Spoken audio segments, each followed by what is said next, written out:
pa rin balita, panukalang batas na magbabawal sa pagpapalabas ng TRO laban sa wage orders isinusulong sa Senado.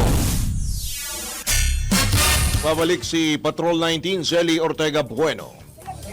Nag-file si Senator Raffy Tulfo ng panukalang batas na naglalayong ipagbawal sa anumang hukuman, tribunal o iba pang otoridad na mag-issue ng temporary restraining order o injunction laban sa publication, pagpatupad o implementasyon at pagiging epektibo ng anumang wage order. Bilang Vice Chairperson ng Senate Committee on Labor and Employment, inihain ni Senator Tulfo ang Senate Bill No. 2372 na naglalayong amyendahan ang Article 126 ng Labor Code upang masolusyonan ang umiiral na legal loophole sa batas.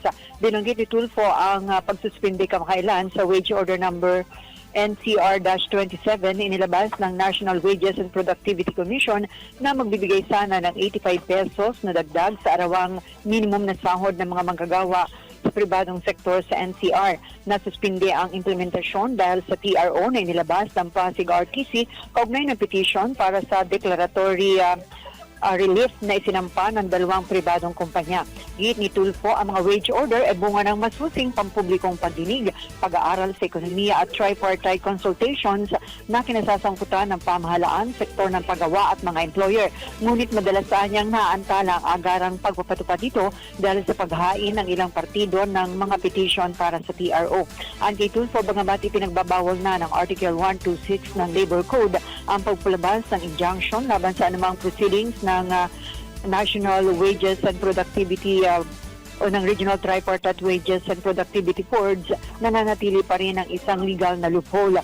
Sa pamamagitan ng panukala ni Tulfo, matitiyak ang agaran at walang sagabal na pagpatupad ng mga wage order upang mapangalagaan ang kabuhayan ng mga manggagawa at maisakatuparan ang constitutional na mandato ng social justice.